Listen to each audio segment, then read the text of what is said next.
Every evolution has its architect, and Major Ademoyega was one of them. But before the night of January 15, 1966, before the failed coup that changed Nigeria history forever, there was simply Adewale, a young man driven by ideals, ambition, and a deep frustration with the corruption that had taken hold of Nigeria's politics.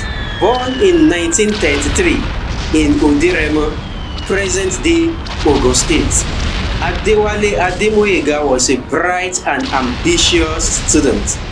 He attended the prestigious King's College in Lagos before earning a scholarship to study in the University College, Ibadan. He was among the earliest Nigerian graduates to join the military. At a time when the army was still largely under British control. As one of Nigeria's first university-trained officers, Ademoyega stood out. His intellect and leadership skill earned him a commission into the Nigerian Army Elite Corps. But he was not just another officer, he was a man with a vision. Like Nzegu and Emmanuel Ife Jr., he was deeply troubled by the corruption and tribalism that have bedeviled the Nigerian government. He believed that the military, as an institution of order, has a duty to rescue the country from the politicians who are tearing it apart. In his book, Why We Struck, Ademoyega revealed how he, along with Nzegu and Ife Jr., and a handful other officers, began planning the coup months in advance.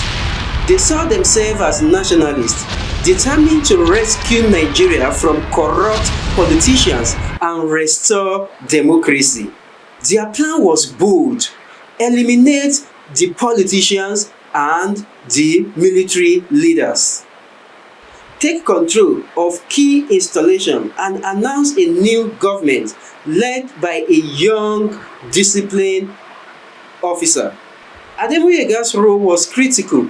He was assigned to Abeokuta, where he was to secure the military garrison and ensure that no reinforcement is sent to Lagos to counter the coup.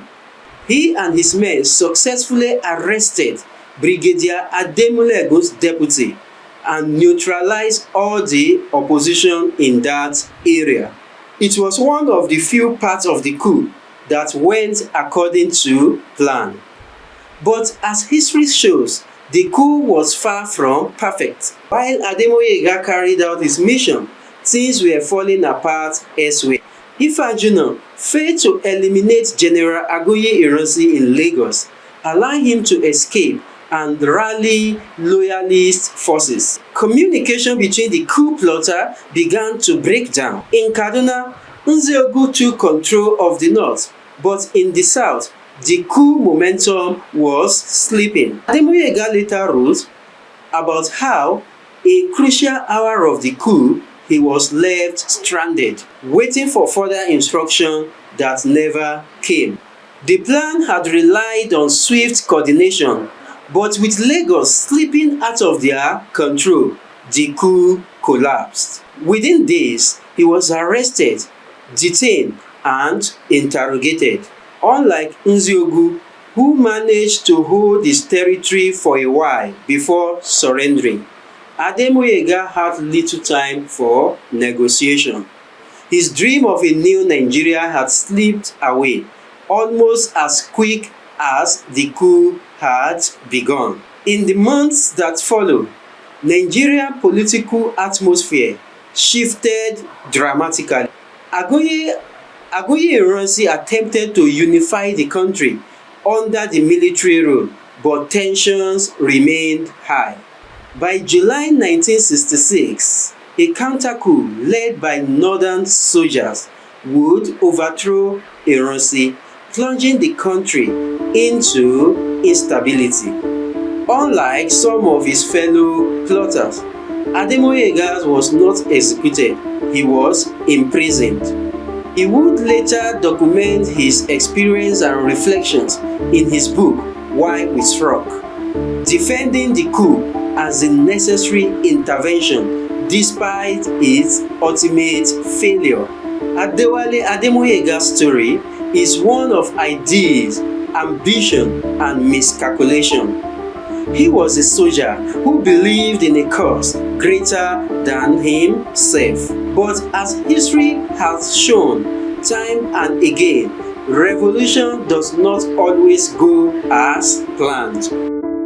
In our next episode, we will explore what became of the surviving plotters and how their action shaped Nigeria's future. Stay tuned. I remain Abi, and please don't forget, just like I will always say, this platform is not for everybody. It is for those that are ready to engage the past and then think of a way to use their knowledge of the past to plot a better future for our country. Do stay out of trouble. I remain Abi. Thank you and see you some other time.